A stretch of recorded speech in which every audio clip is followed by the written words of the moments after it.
ay ay ay ay ay ay ay nay nay nay anay ay nay nay nay nay ay nay nay nay nay anay nay nay nay anay nay nay nay anay nay nay nay nay nay nay nay nay nay nay ay nay nay nay nay ay nay nay nay nay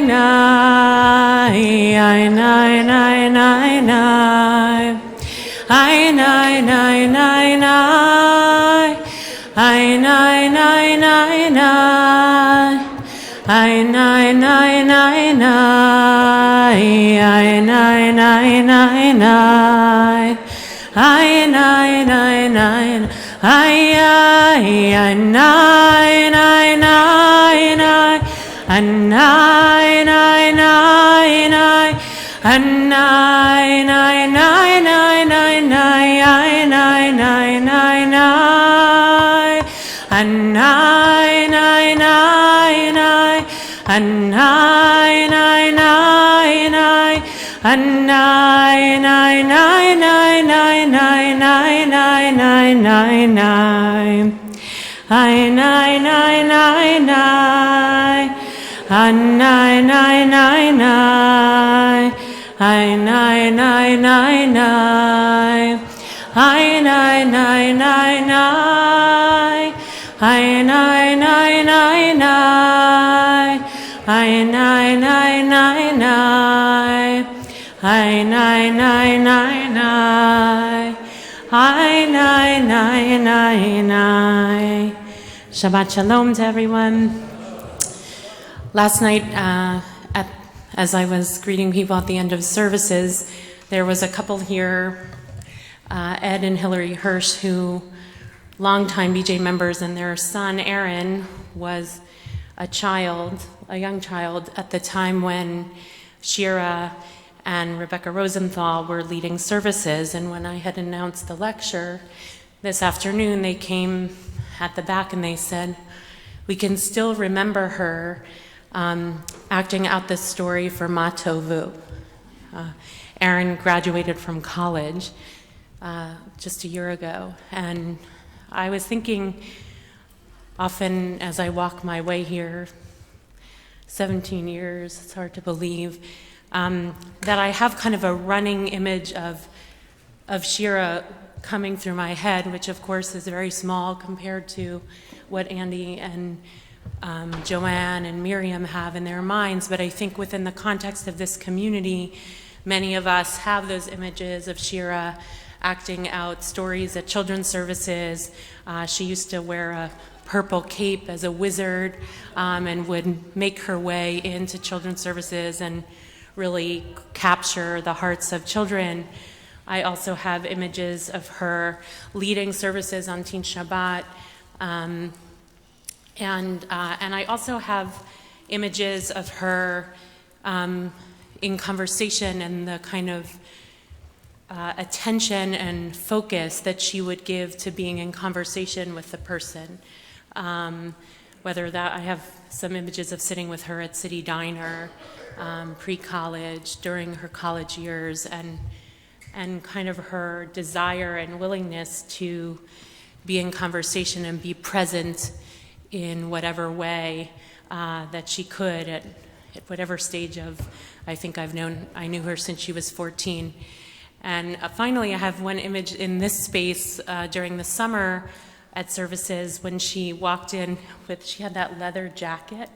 I didn't think of Shira really much as a leather jacket kind of woman, but she had this leather jacket that had a strap around it with a bunch of zippers.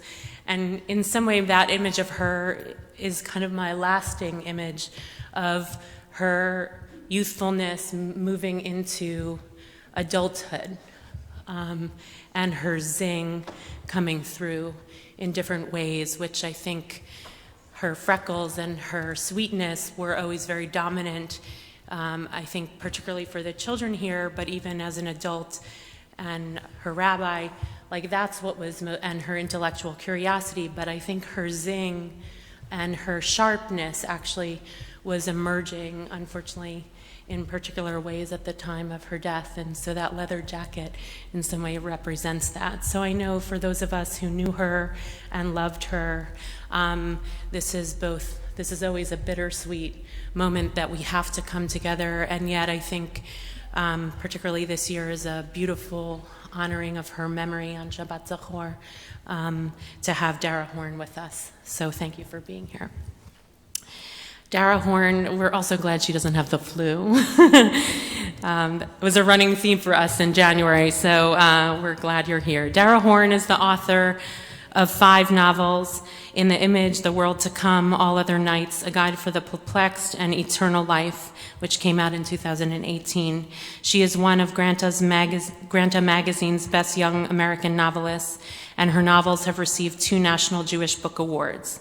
Her nonfiction work appears frequently in the New York Times, the Wall Street Journal, all the great places, the Washington Post, Tablet, Jewish Review of Books, Smithsonian, The Atlantic, The Daily Beast, The Paris Review, and many other publications. Horn received her doctorate in comparative literature from Harvard University, studying Hebrew and Yiddish, and co-edited the academic volume Arguing the Modern Jewish Canon, which was published in 2008. She has taught courses in Hebrew and Yiddish literature at Sarah Lawrence College and held the Gerald Weinstock Visiting Professorship in Jewish Studies at Harvard, and has lectured at over 200 universities and cultural institutions throughout North America, Israel, and Australia. She lives right over the bridge in New Jersey with her husband and 4 children, and we're really glad that you're here.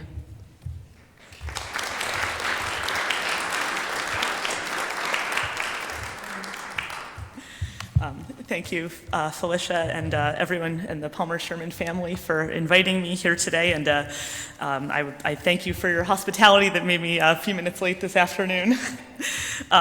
You heard a little bit about me just now, but of course the most salient fact of my life at the moment is not so much what I do professionally, but that I'm the mother of a 13-year-old and an 11-year-old and a 10-year-old and a 6-year-old, which means no one in my house ever listens to me ever. So this is like a real treat for me to be here. Look at all these people who are like voluntarily listening to what I have to say. So thank you so much for that.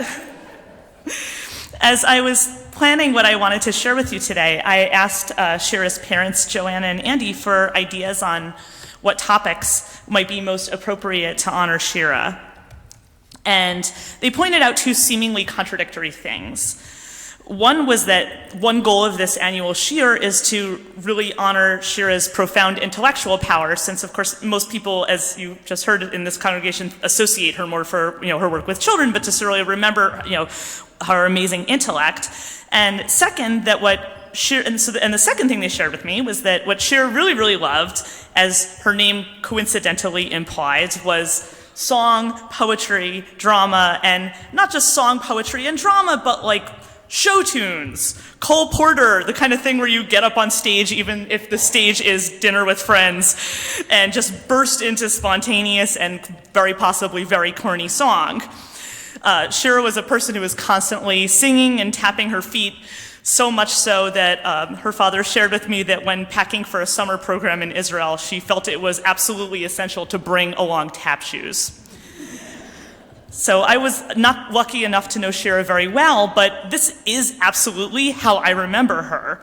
My interactions with her all involved performances, both formal and informal, including her starring roles in Harvard Hillel Theater, in shows that were as sophisticated as Shakespeare's Merchant of Venice and as hokey as student-written Purim spiels. The supposed contradiction here, of course, is between the delightful, delicious, and lovely nature of campy show tunes and the intellectual firepower of this brilliant young woman that we're celebrating this afternoon. The gatekeepers of American culture, I think, would like us to believe that popular and comic genres are basically fluff, while only highly depressing drama and literature ought to be taken seriously. And if you don't believe me, just consider that the last time that a comedy film won a Best Picture award at the Oscars was in the era of Cole Porter in 1944. And the last time that a comic novel won the Pulitzer Prize was Basically never. Well, I'm here today to tell you that actually happiness is good for the intellect. And the best way to sell the most profound ideas is actually to make everyone laugh and sing. And that this is something that Jewish writers in particular have known for a really long time. Today I want to give you all a very brief introduction to the Yiddish Troubadour tradition, and especially to my personal favorite practitioner of it, a 20th century Yiddish poet by the name of Itzik Manger. But in order to do that, I need to take you on a journey through the tensions and contradictions of the Ashkenazi Jewish world that made his work possible, and introduce you to the kind of culture where Shira would not have been the only person in the room constantly singing and tapping her feet. In our 10 kopek tour of the Yiddish performance tradition, let's get the bad news out of the way first. If we think about drama and performance, the way that we usually do in 21st century America, where one person writes a script and then other people faithfully recite that script out loud in a specially designed room in front of a third group of people who are sitting in silent rows in front of an elevated stage, usually with like an opaque curtain separating them from the people on the stage just to show make it totally clear who's in charge and who is not, and just how serious this is. If that's what we call performance, then Jewish theater does not exist at all until the very late date of 1876. Which was when the Yiddish dramatist Avram Goldfaden debuted his first play in Romania. I want to point out that this is about 400 years after Shakespeare got his start, and about 2,400 years after Sophocles. And even that play by Goldfaden in 1876 was not performed in a theater, but rather in a wine garden. So that tells you a little bit something about the kind of show it was. Let's just say it wasn't really Oedipus Rex. These were like super goofy musical comedies. They were full of sentimental songs, scenes where like the plot turns on a series of ridiculous coincidences. Everybody's always getting mixed up in some kind of mistaken identity scam. And also, no one involved in these productions was terribly particular about minor details like, say, the script. Not a big deal at all. In fact, there was a major innovation in Yiddish theater that came a generation later when the great Yiddish playwright Yankov Gordon stood up in the audience during one of the performances of one of his own plays and stopped the show to insist that, and he did this as no one in Yiddish theater had ever done before, to insist that no, the actors are not allowed to ad-lib all of their lines on stage. That is not allowed. So, as you can see, this was really not a culture that was associated with the kind of understated, repressed emotion that we maybe associate with high-end theater today. In fact, the way that you could really tell if a Yiddish play was any good was by how loudly the audience was openly weeping or laughing out loud. So, and it must be said that this was really something that grew out of this urge to burst into openly corny songs.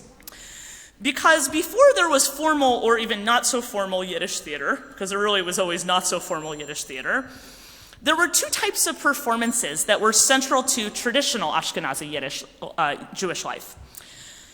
The first is one that you probably, the second is a Purim spiel, and we'll get to that in a minute. I assume you've heard of that. But the first one is something you probably haven't heard of, and it centers on this idea of song and rhyme. It is something called the Badchen, and the Badchen is a wedding jester. Badchen is a figure in Ashkenazi Jewish life. This was a person who was hired to perform at weddings by basically roasting all of the wedding participants at various points during the celebration. But this wasn't just like a guy hired to make fun of somebody's father-in-law. No, this was a guy hired to make fun of somebody's father-in-law in metered rhyme. Spontaneously performed. Okay, the Badchen's art was actually spontaneous, stand-up comedy that was made up on the spot at the expense of everyone present. And this wasn't at all slapstick comedy, but instead it was entirely verbal. These were rhymed, metered verses, and half of the art was just incorporating the situation at hand, and the other half of it was incorporating references and verses from the Bible and the Talmud. So you see that there's a very high bar set for what becomes the sort of progenitor of Jewish stand-up. This, of course, I think brings us to the more obvious precursor of both really Jewish theater, but also really Jewish humor, and the other main source of traditional Jewish performance, which coincidentally is very relevant this week, and that's, of course, the Purim spiel, or Purim plays. These were informal, funny, often raucous, and usually musical plays that were performed by traveling theater troupes, and they brought to life very particular biblical stories in entirely anachronistic, ridiculous ways. So today we take it for granted that Purim is a funny holiday rather than just a happy holiday. So I want to take a moment to go into the complexities of this, because it's actually really, really strange. Honestly, the book of Esther, which is the basis of Purim, really isn't that funny unless you're already drunk. And the truth is, there were other stories that were commonly performed as Purim's plays. In addition to the story from the book of Esther, the second most popular biblical story is one that's also not very funny, and it was performed almost as often as the book of Esther as a Purim play, and that's the story of Joseph and his brothers. Okay, so think about these two stories from the book of Genesis. Think about these two stories for a second. One is about a guy whose brothers try to kill him, and the other is about a girl who averts a potential genocide by sleeping her way to the top. So neither of these stories is really that funny on its own.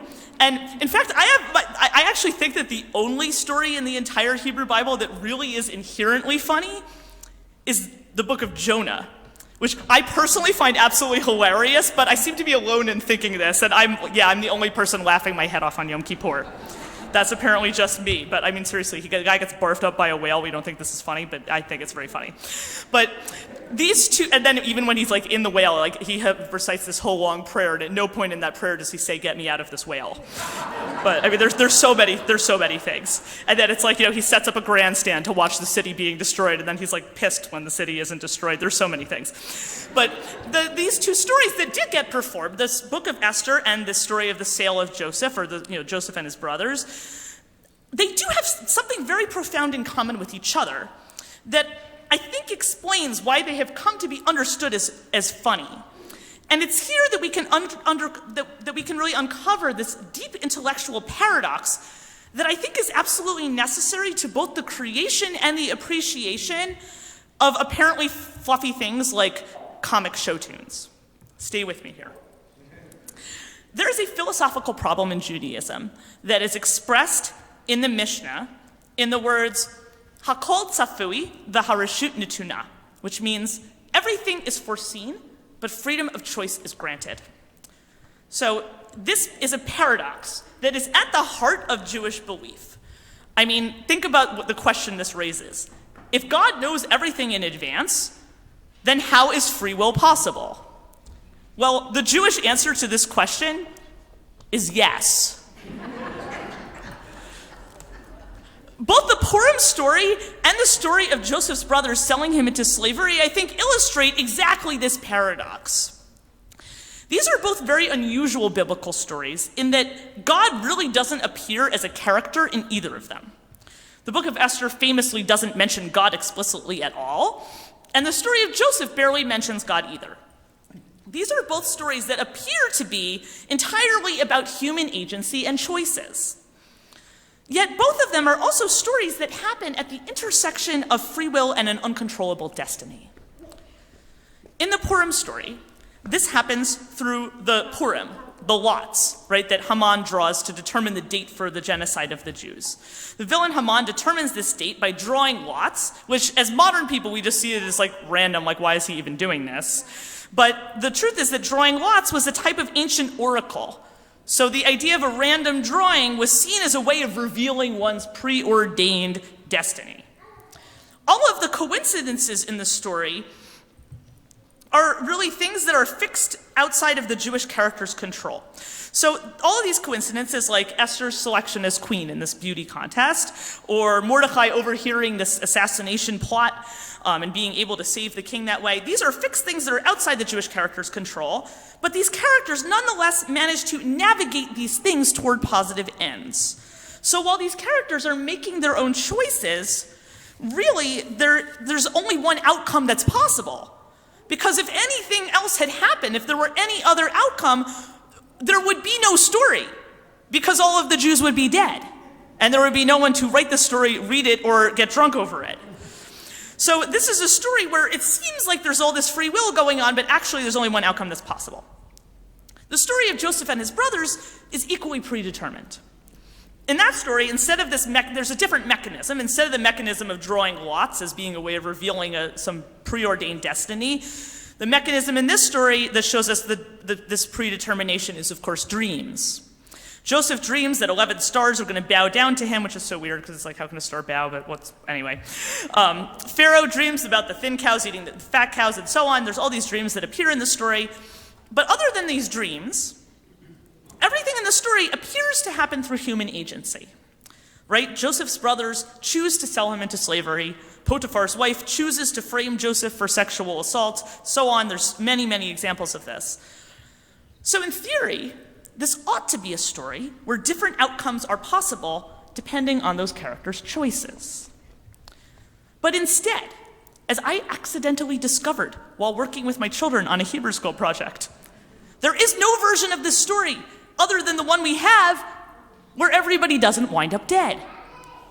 I was tutoring my children in Jewish studies, and one day I created an exercise for them where I told them to make the biblical story of Joseph into a decision tree. So for those who do not have the misfortune of working in the corporate world, a decision tree is something that companies use to help them visualize how different choices will produce different outcomes. Like, if we invest in this, here's what would happen. If we invest in that, here's what would happen. So it's got like branching versions of what might happen, or I guess this way if it's a tree, branching versions of what might happen as a consequence of each choice. So I told my children, diagram this story with all the different choices the characters could have made. And they did this. And they very quickly discovered that in any version of the story other than the one in the Torah, all of the characters wind up dead. Think about this. If Joseph's brothers hadn't sold him into slavery, the famine would have hit, and they all would have wound up dead. If Potiphar's wife hadn't framed Joseph and sent him to prison, he wouldn't have met the Pharaoh's servants in the prison, and then the Pharaoh would not have hired Joseph to implement the food rationing program, and then the famine would have hit, and they all would have wound up dead. You see, I mean, like, I could go through this, like, at every stage of the story, basically, da-da-da-da-da, and then the famine hits and they wind up dead. Basically, this whole chain of events depends on this immovable wall of this incoming famine.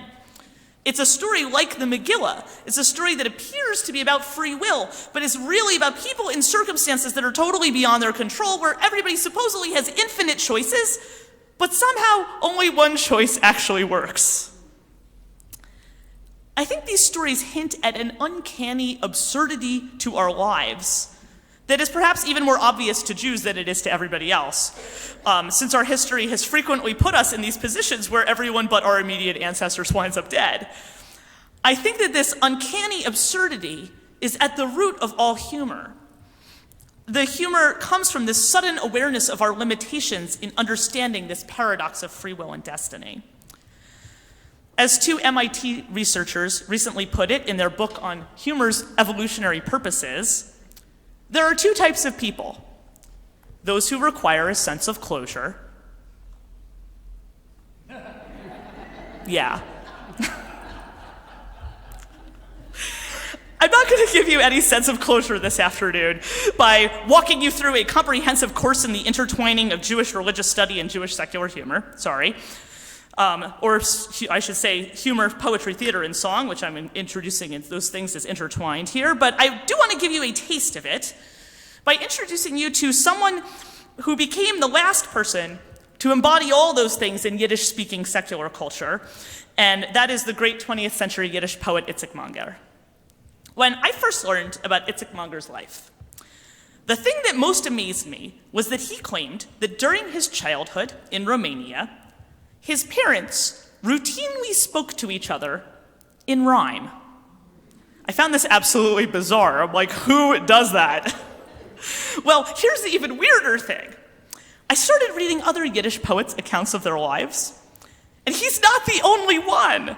Quite a few Yiddish poets mention growing up in homes with people who regularly spoke in rhyme. This was like just part of Yiddish speaking culture for a lot of people. And while yes, it is very, very bizarre to English speakers, I personally identified with it a bit because this was actually something that happened on a much smaller scale in my family of origin, where my 3 siblings and I have been creating long rhyming comic poems roasting our parents since we were children, and we still do this today. Like for every birthday, anniversary, holiday, we write these long rhyming roasts of our parents, which our parents indulge us and still find funny. But I actually think that the Palmer Shermans might relate more to the atmosphere that Itzik Manger describes from his father's tailor shop in Romania. In his autobiography, Manger writes, "What did a tailor's workshop look like in the first years of the 20th century? I don't mean its physical appearance, but the general mood of such a place." And I emphasize the word mood because, and in Yiddish the word mood is gemit. The word mood, gemit, rhymes with the word lied, which is the word for song. And that's what it was. The tailor's room was always filled with laughter and song. Everyone was constantly singing. The journeyman tailor was always singing folk songs as he worked, and I want to point out that when they say folk songs in Yiddish actually almost always came from Yiddish plays. So these basically were the Yiddish version of show tunes. So the journeyman tailor was always singing folk songs as he worked, and most of these songs were love songs that were so beautiful and sung with so much feeling that my mother often stood behind the door wiping her eyes with her apron. Manger's father, who was the head tailor of this workshop, spent his spare time writing Purim spiels that he then would perform in the season. And it was he who coined the term that his son would later put into use in all of his poetry. This term is LiteraTorah. So it's like LiteraTorah, right? It's a form of literature that seamlessly combines art and religion and brings new meaning to both. So Itzik Manger, who I realize most of you would probably have not heard of or are not familiar with his work, but he was massively famous during the first 40 years of his life. He moved to Warsaw as a young man, and he was an absolute star on the Yiddish literary scene. This is a person who published 10 books in less than 10 years. He founded his own literary magazine, he wrote scripts for the Yiddish stage, he wrote screenplays for the Yiddish film industry, he wrote songs for the Yiddish cabaret scene, he gave hundreds of lectures and public readings, he wrote a history of Yiddish literature. Of course, like that famine that hits the Joseph story, there's this immovable wall that inserted itself into Manger's life when the Nazis came to power and essentially destroyed his career along with the rest of European Jewish life. Manger left Warsaw for Paris in 1938, and then to Marseille, where he was stranded as a refugee. Fortunately, he was the kind of personality that people really were drawn to and loved and felt sorry for and wanted to adopt. And that's actually what saved his life. He was sitting in a bar in Marseille where he met a ship's captain, and this ship's captain adopted him and took him with him on his ship to Gibraltar. And then exactly the same thing happened in Gibraltar, where he was sitting in a bar and someone else adopted him and took him to Liverpool. So have you guessed yet that he was actually a borderline alcoholic? So he was like a cuddly drunk that everybody wanted to adopt. And so then he was able to escape from Nazi-occupied Europe and lived the rest of his life, first in England, then America, and then the last 10 years of his life he lived in Israel, where he died in 1969. But while history conspired against him and, of course, eliminated his audience, when you read his work today, you still feel this inherent joyousness of this exuberant artist. And the place where this is most obvious, at least to me, is in his creation of this new genre of poetry and song based on what his father had called LiteraTorah. Manger's LiteraTorah were books filled with these comic poems that he called Itzik's Midrash. Midrash, of course, being these creative stories about stories in the Bible. These poems took these traditional biblical stories and infused them with these ridiculous anachronistic situations that not only make them funnier, but also make these biblical characters really come alive. Of course, even traditional Midrash from the rabbis of ancient times is often also filled with these ridiculous anachronisms. One of my favorite bits of traditional Midrash for instance, is about, there's a verse in the book of Genesis about Yaakov Avinu, the biblical patriarch Jacob, where it says that Jacob dwelt in tents. And the rabbis say, well, what was Jacob doing when he was dwelling in tents? Well, the Midrash claims while Jacob was sitting in tents, he was studying the Torah. Presumably like a really short Torah, like only the first 25 chapters of Genesis until you got to the part where he's dwelling in tents. No one really thought that was an issue. So Manger takes this idea and basically just runs with it. And in his version of the patriarch Jacob, he has many, many poems about all these biblical figures. I'm just going to share with you one little piece of his retelling of the story about Jacob meeting his future wife Rachel at a well, right? And this moment when he meets Rachel at the well. His rhymed account of this meeting begins like this, and this is in my very highly unprofessional translation. The patriarch, and this is when Jacob is fleeing from his father's house where he's already, his brother's going to kill him. The patriarch Jacob schleps, exhausted from his evening on the run, and he sees that well there, on the left. That's got to be the one. He checks his pocket Bible. Yep, that's it. I'm set. It's all just like it says right here. So why isn't she here yet? She's coming! There! She's running now with her pitcher to get her drink. And she's even better looking than the Torah made me think.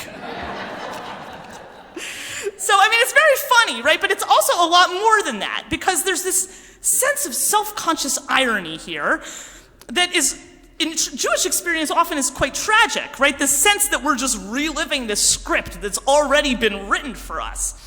But it also can be comforting because it suggests that we're part of this larger story, and it's that arc of the story and that sense that we're going somewhere that really gives our lives, a lot of it, our lives meaning and purpose, even if we're only going to that well on the left. The ridiculousness of the rhyme and the rhythm of these poems is also part of that sense of purpose too. Because, of course, rhyme and rhythm are so outrageously artificial, right? That's why it's so weird to hear, somebody was speaking to each other in rhyme, just for fun without planning it, right? These are human-created patterns that we impose on our world to make sense of it. And the ridiculous poetry just, exposes that process of, human meaning-making, and I think in the process gives us a kind of a power. Instead of giving all that power to God to determine our lives, we have this divine human partnership. There are events that we can't control. God wrote this pocket Bible script, but Jacob gets to decide what he thinks of it and what it all means. So now let's look at how this plays out, and I use that phrase plays out extremely literally here, in another poem that Manger wrote about the patriarch Jacob, and this one is called Jacob the Patriarch Teaches His Sons About the Sale of Joseph. So remember, the story of Joseph's brothers selling him into slavery was a common topic for Purim plays, and that's exactly what this poem is about. Here's Manger's version, again in my extremely unprofessional translation. Reuven, my very oldest son, why so quiet today? Reuven says, Father, we're all ready to put on our Purim play. So Jacob turns to Joseph, his favorite son, put on your nice coat then, because your brothers want to sell you into slavery again. Now, when they throw you in the pit, cry, but don't overdo it. After all, with this Purim play, it's not the first time you've been through it. But when you pass your mother's grave, as those Ishmaelites take you away, cry a real tear on her stone and tell her what I say. Old Jacob would once again serve 7 years for sure, if before he died he could caress her hair once more. And later, Joseph, you know well your entrance and exit scenes. Soon enough, those 7 cows will show up in Pharaoh's dreams. You'll solve them for him like every time, just don't screw it up. 'Cause don't forget, you need to send those sacks of flour up. And for God's sake, don't forget, my Joseph the righteous, not on your life, that even though she's young and cute, steer clear of Potiphar's wife. Okay, you brothers, why are all of you just standing around today? Because, his sons inform him, you just ruined the Purim play. Again, we have that paradox, right? That as the rabbis say in the Talmud, everything is foreseen, but freedom of choice is given. The script might be written in advance, but we still get to choose how we engage with it. Manger's longest work of LiteraTorah is actually the most appropriate this week. It's his Megillah Lieder. This is Songs of the Megillah. This is it's a book-length series of ballads that retell the story of the Book of Esther with a few minor additions. As Manger explains in the preface, the author of this work, the Songs of the Megillah, has worked very diligently, spending years doing research in all sorts of archives to discover those historical figures that other chroniclers have so far overlooked. So the main overlooked figure in this story is in the Purim story, is a young tailor named Fastragoso, who used to date Queen Esther before her uncle Mordecai made her marry the king. So Fastragoso and Esther had plans. They were going to elope to Vienna. But alas, Esther turned out to be completely cool with sleeping her way to the top. And so she dumped him for Ahasuerus. Fastragoso, still pining after her and won't let go. He keeps waiting for her under the palace window, singing his love songs to her, and when that doesn't work, he starts sending her letters threatening to kill himself. Eventually, he decides that he needs to go big or go home, and he decides, why kill myself when I can assassinate the king? So unfortunately, this assassination plot is unsuccessful since his only weapon was a penknife. And that's when Haman telephones his son, who happens to be the editor of a local anti-Semitic newspaper, and plants the story about how the Jews are plotting against the king. When the king finds out about this, he becomes so distraught about the possibility of being murdered, not really because he's worried about being dead, but rather because he is worried about being stuck with Vashti in the grave forever while Esther takes a second lover. And then, so what he does is he tells Haman to announce the evil decree and to tell the Jews he means business, or as he puts it in Manger's lyrics, this isn't some Purim play. Manger wrote this in 1936, 2 years before this exact thing happened in real life. So in 1938, there was a Jewish teenager who assassinated a Nazi leader and provided the pretext for Kristallnacht. You could say Manger was prophetic, but it's not that he could see the future, it's that he could see the past. Because actually the script for genocidal scapegoating had already been written 2,500 years ago in the Book of Esther, the same Megillah that he is rewriting. And the Book of Esther was also essentially a rewrite. The authors of the Book of Esther were already doing what musical comedy writers do with their material. The Book of Esther itself is really like a kind of a ridiculous parody version of an earlier biblical story that, as many of you are aware, we read this morning, the story of Amalek.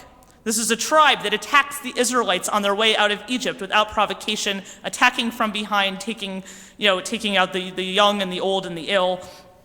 And this tribe constantly reappears in biblical history and beyond.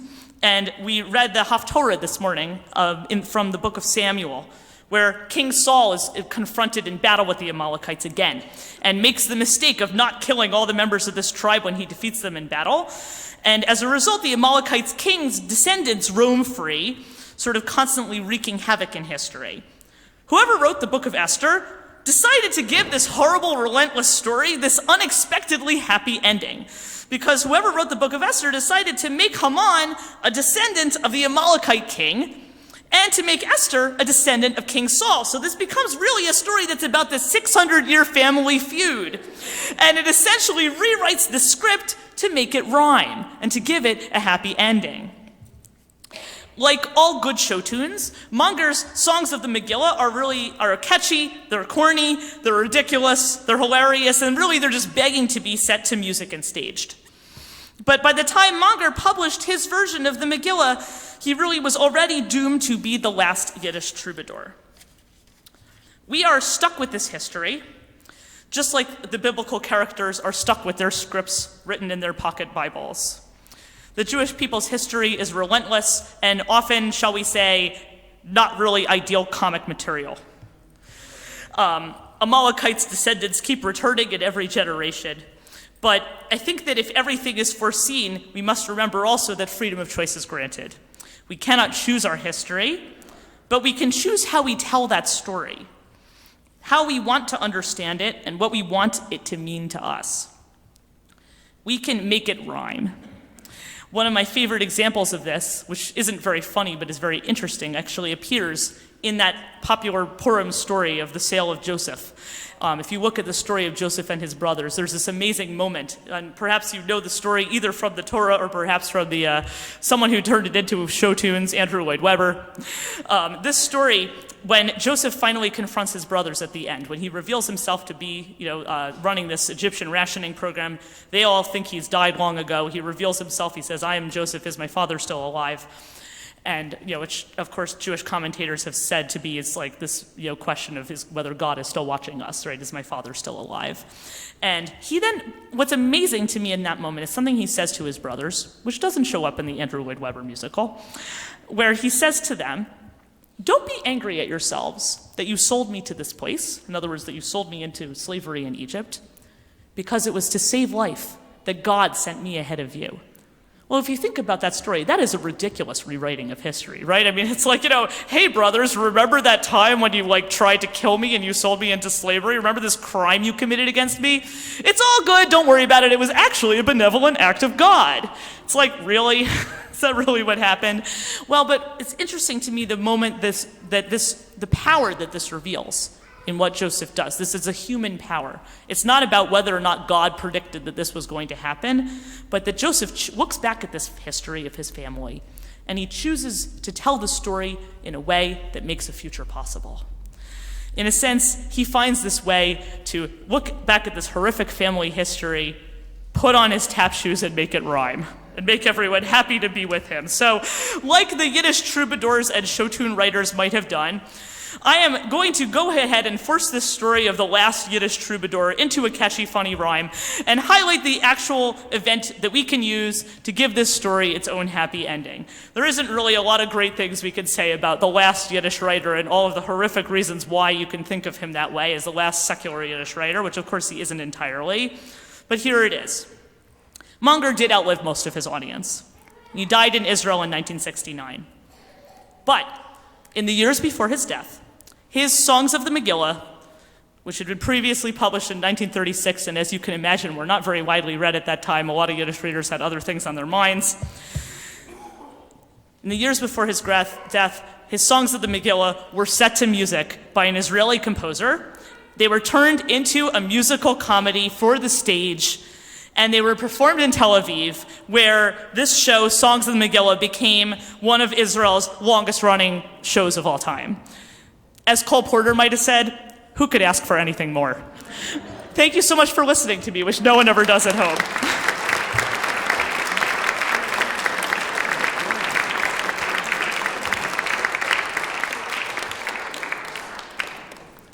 And I'm happy to take questions, and if I don't know the answer, I'll make up something funny.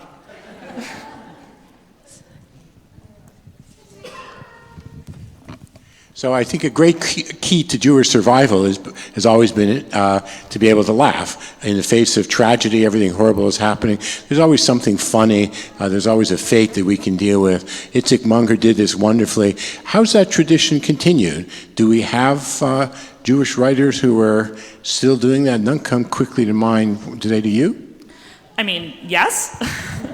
I could sit here and rack my brain and think of people, but one person who really comes to mind is the Israeli writer Edgar Keret. I don't know if anyone's familiar with his work. He's an Israeli writer who writes fiction that's he writes these kind of micro stories that are really, really short, and they're fable type stories, and they're very funny, but they're often dealing with kind of these tragedies of Jewish life in Israel. But they're very funny, and they have this kind of fable twist to them. I'm trying to think if there's one that I can ruin for you by summarizing the plot instead of having you read it. Okay, so there's this one story that's called "What of This Goldfish Do You Wish?" And it says that there's this idea that there's it says that there's this young filmmaker who comes up with this genius idea for a documentary. He's going to go knock on doors in every Israeli town and ask people, the person who answers the door, one question. If you had a goldfish that would give you, only give you one wish, what would you wish for?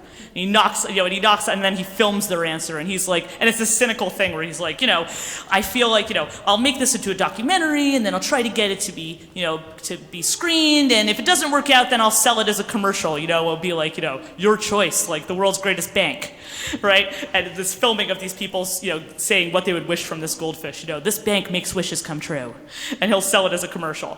And so he's collecting all of these stories and interviewing people, and he's like, and these amazing things happen. One guy opens the door, and it's this Arab guy who wishes for world peace, and there's another guy who's this woman who's a Holocaust survivor who wishes, if any of the Nazis are still alive in the world, would pay for their crimes, and I know this sort of becomes this poignant, sappy thing, and then the story shifts, and it says there's this guy named Sergei, who's he's this fisherman who lives in Jaffa, and a Russian immigrant, and this part of the story takes place in his apartment, and he's talking to his talking goldfish, and he's got one more wish from this talking goldfish. And he's already spent 2 of them. One was, the ex-girlfriend's kid had cancer, and he made it go away, and then she broke up with him anyway, and he's like, you made me ruin my wish, right? And then there was some other thing, there was another incident where he wasted, then this guy's like, you've got one more wish, and he's like, well, I don't know what I'm gonna use it for. And then this filmmaker knocks on his door, and he's like, these young punks, they're always coming to my house, go away. And he gets in this altercation with this filmmaker where he clubs him over the head, and the guy falls on the floor and he's bleeding from the head. And this fish starts talking to him, and he goes, you got one more wish. And then the last scene of the story is is the scene where it says, that this filmmaker, finally, he's like, it was in another building in Jaffa where Yonatan, the filmmaker, found his Arab who made his wish for world peace. He's like, this was the perfect way to end my movie, and at least I could sell it as a commercial for a bank. Right? So it's just like this genius kind of thing, and he plays with that stuff all the time and he's playing with traditional Jewish ideas. He's writing super secular stories, but and you almost can miss it, but if you read it in Hebrew, you see that he's talking about things like Roa HaGazera, like the evil of the decree that we talk about in the Yom Kippur liturgy. A lot of these stories are drawn from Hasidic stories, like a lot of the stuff with animals, the fables, they're drawn from those, Melech Basar V'Dam, a king of flesh and blood, like the fables in the Talmud. He's actually quite, his stories are they're sort of much more complicated than they appear, and they're very, very funny. And he makes films too. I think his wife is a filmmaker, and he's had some movies as well. So one example of many, many people I could have mentioned. I wanted to ask about one of the books that you wrote. I think the title is No Other Night? All Other Nights? All Other Nights. Could you say something about it? And was that developed into a play for the theater? No, it's not a play, but so the question was, everyone heard, well, you have a microphone, we have the question. So this was a novel I wrote about 10 years ago that was about Jewish spies during the American Civil War. So it's about a young Jewish man who is running away from a family situation, and he enters the Union Army. And he's from actually a very wealthy Jewish New York family, and his father has all these connections with merchants in the South. And so basically they set him up. They first, his commanders in the army discover this, that he has all these family connections, and so they recruit him as a spy, basically to spy on his own family in the South. So I don't want to give too much away, but so it's like a Passover story, as you can tell by the title.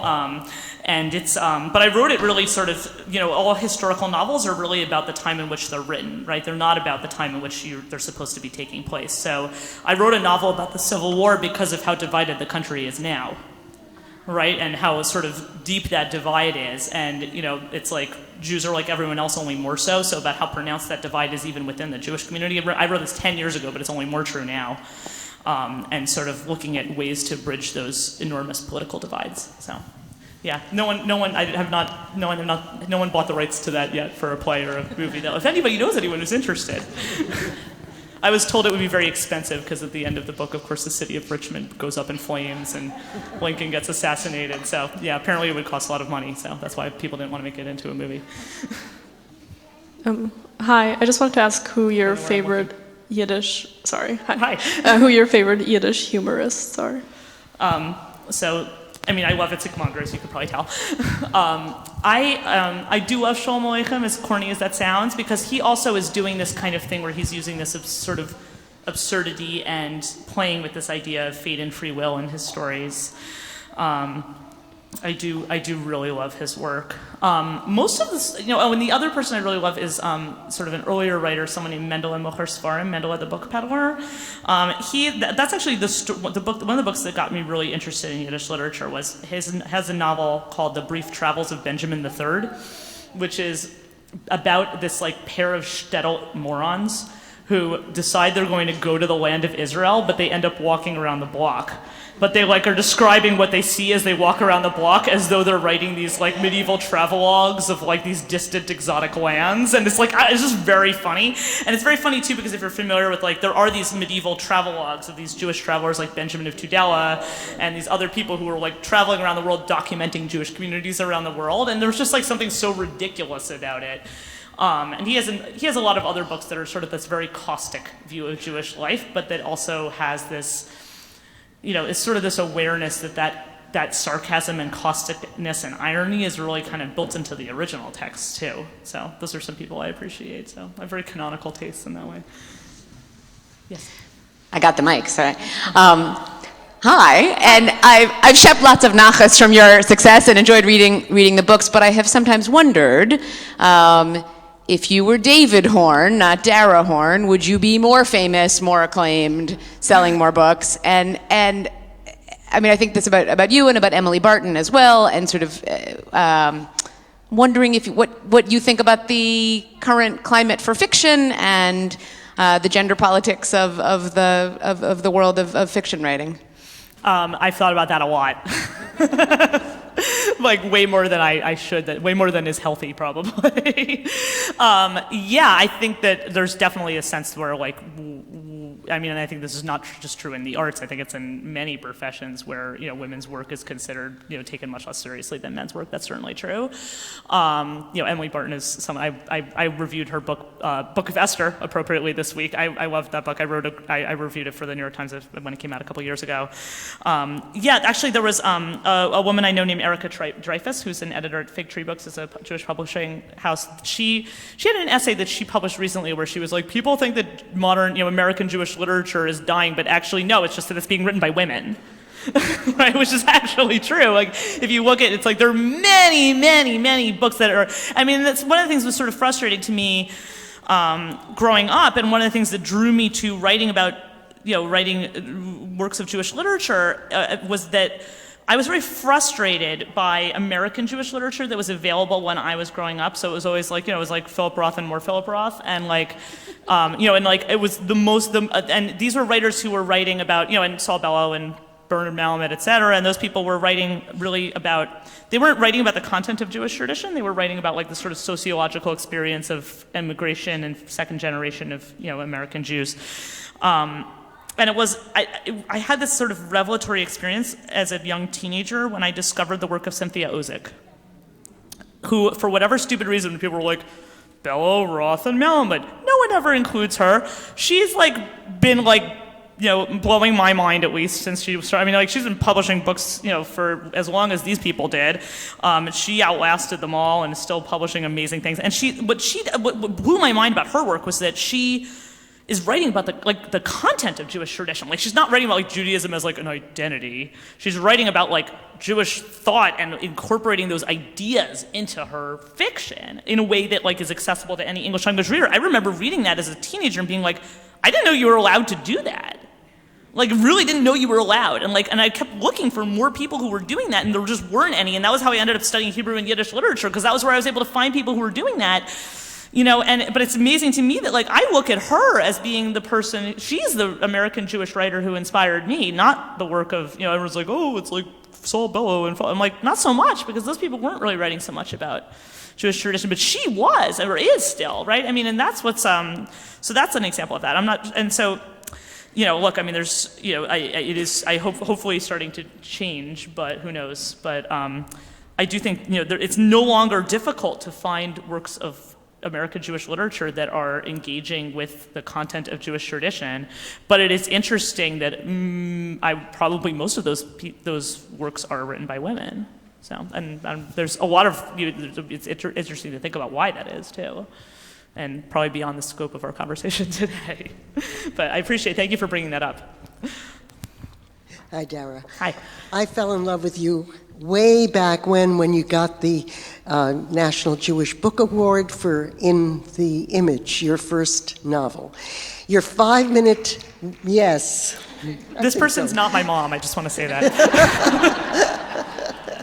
Thank you. Can I adopt you?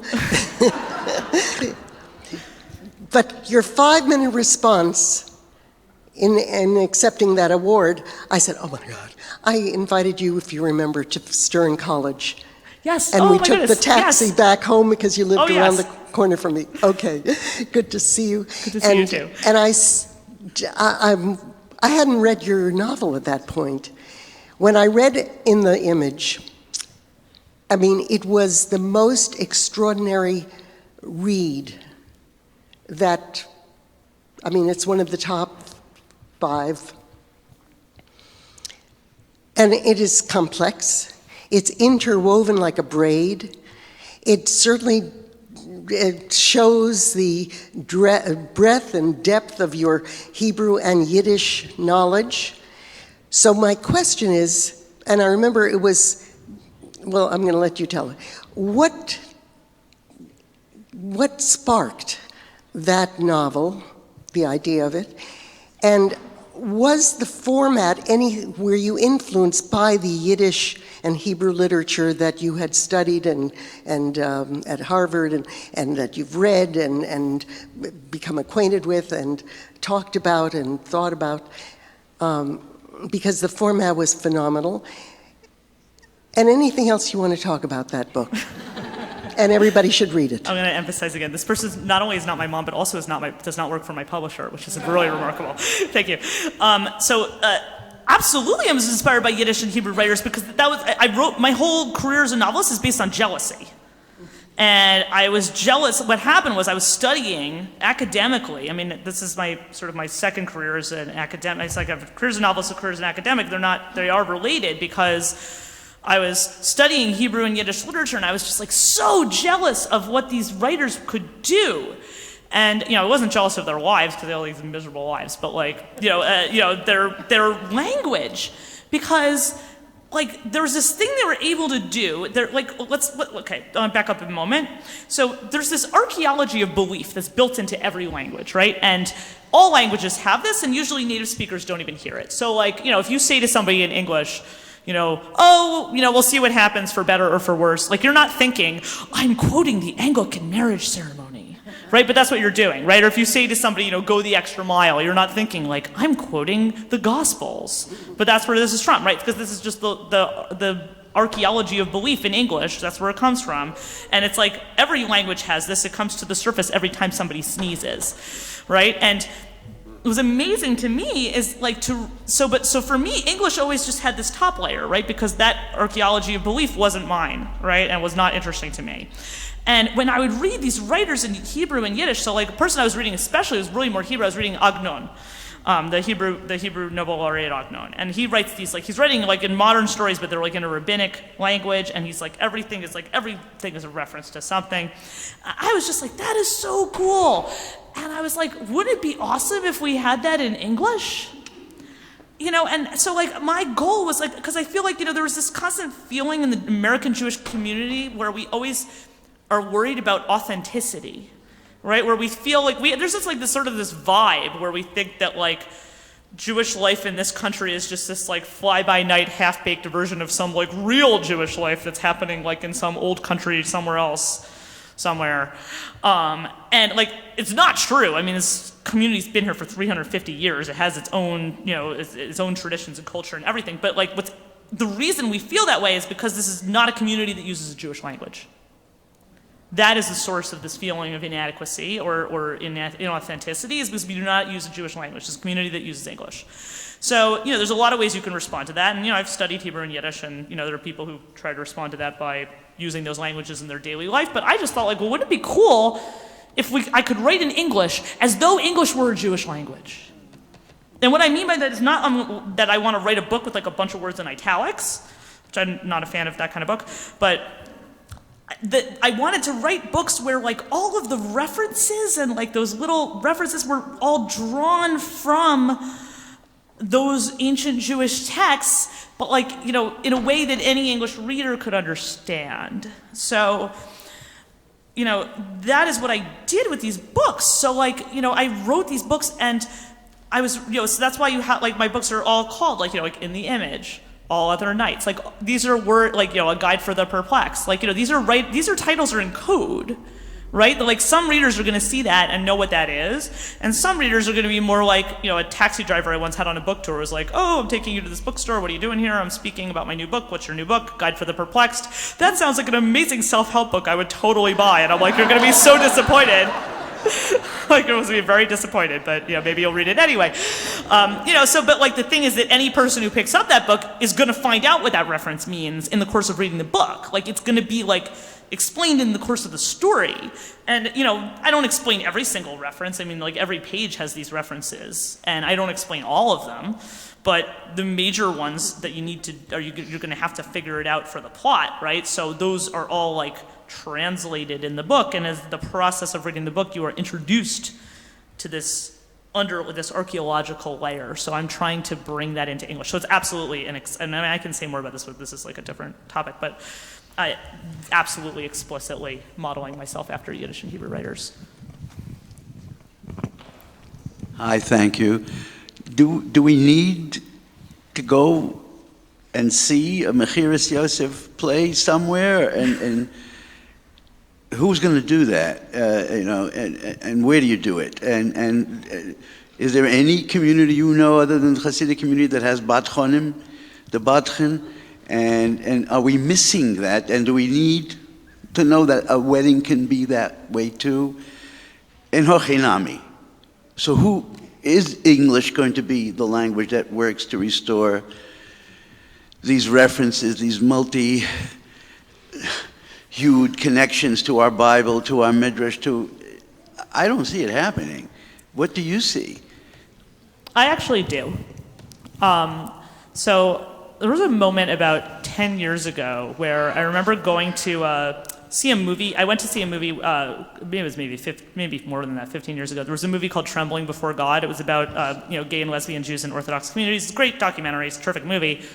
But I went to see it with I went to see it with an Israeli friend, and I came out of that, and there was something unusual about that movie in that it's a documentary, and their interviews of the people are in Hebrew and in Yiddish and in English, depending who they're speaking with, because it is people in these Haredi communities. So, but also, speaking with Jews in, non-Haredi communities. And as I'm watching the movie, I'm trying to listen to the voices, because I speak Yiddish, I speak Hebrew, I can understand it. And so I'm I'm ignoring the subtitles to hear the people speak. It was extremely distracting though, because I start noticing they're also subtitling the English interviews. And at first I thought, oh, maybe this is for the hearing impaired. And then I realized it was because the Jews who were speaking in English in this movie, their language was so saturated with Jewish terms that a regular American moviegoer couldn't be expected to understand it. And then this weird thing happened where I came out of that movie, and my Israeli friend who had gone to see it with me was laughing about it. And she's I love the way American Jews speak Hebrew. And I was I don't know what you're talking about. There was no American Jews speaking Hebrew in that movie. And she's laughing and laughing. She's who ever heard of the word halachically? And I was huh. I've heard of the word halachically. It would never occur to me to call it Hebrew. But it's a word that I would use if I was writing for Tablet magazine, and it's not a word I would use if I was writing for the New York Times.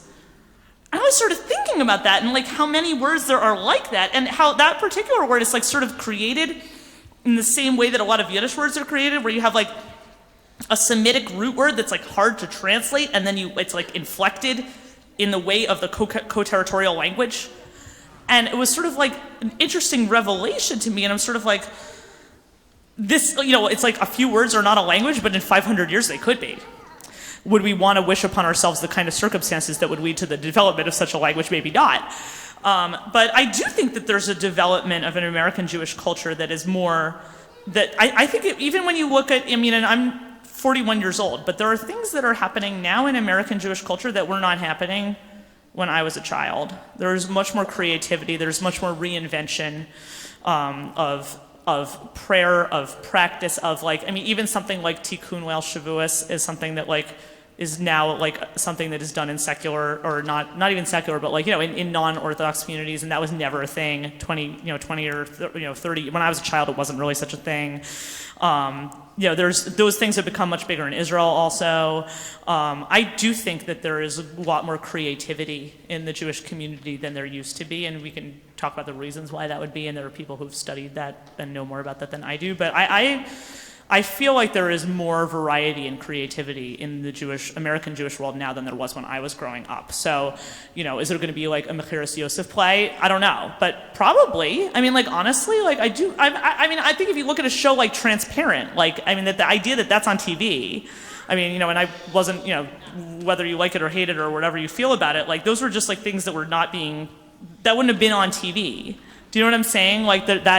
This sort of approach to Jewish culture that is a little bit, that's broader than just some kind of punchline, right? And deeper than a punchline. And I think the only sort of limitation is I feel this as an English language writer, I feel the limitations of English. I feel the limitations of English, and I feel the limitations of English two ways. One, from internally, from what I'm not able to say. And my favorite example of this is I remember one of my books that was translated into Hebrew. I didn't do the translation, but I edited the translation. I was reading through it and changing things. And the funniest thing about that book is that first of all, it's 100 pages shorter in English than it was in Hebrew than it was in English, which partly is just the nature of Hebrew is more compressed, but also it's because there were so many things in that book that in English it took me a sentence or a paragraph to explain, and in Hebrew it's a word. Right? The holiday that we celebrate the giving of the Torah. Shavuot. Right? It's people who decide to become more religious than their parents. Chosrim b'tshuvah. There's so many, that's just the tip of the iceberg. There's so many things that I just had to explain and explain and explain and I have to explain. And I was I had this eerie feeling reading that book where I was I wrote the translation and now I'm reading the original. But I think the limitation also is that there's a conversation that you're having in English where anybody can listen, right? So that is a limitation in some ways because you can't make assumptions about that this is a conversation that is only sort of within the Jewish community. But on the other hand, it's also an opportunity because, nobody who wasn't Jewish was reading Itzik Manger, right? And that is something that's different for writers now. So no, I feel more optimistic about the Jewish community than maybe your comment would suggest. We'll take one more question. Hi, it's a wonderful lecture, by the way. Thank you. I listen to JBS a lot. Very recently, I believe I heard a lecture on a topic similar to this that was referring to Seinfeld as a Jewish type ridiculous comedy series that had the same kind of situations in it, situational type comedy. And I was just wondering if you had any insight on that. I'm not going to be the person who's going to give an academic talk about how Jewish Seinfeld is. But, from my point of view, it's less interesting because it's sort of more of that Judaism as a social identity rather than the content of the tradition. So for me, it's just less interesting. But there are people who have written dissertations about this, I'm sure. Great. Thank you. This was a wonderful conversation. I appreciate it. Thank you. I think we all want to thank Dara for an extraordinary lecture and lots of wisdom. And I think just from the two things that Andy and Joanne said to you, you really, I think, not only gave an incredibly powerful and fascinating lecture, but captured Shira too in a way that feels like brought her back to us in a certain form in terms of the levity and at the same time the the intensity of the analysis at the same time. So thank you. We wish everyone a Shabbat Shalom. Given how much was said about Purim and it's coming down the pike on Wednesday night, tomorrow is the carnival. We hope we'll see many of you there. Shabbat Shalom.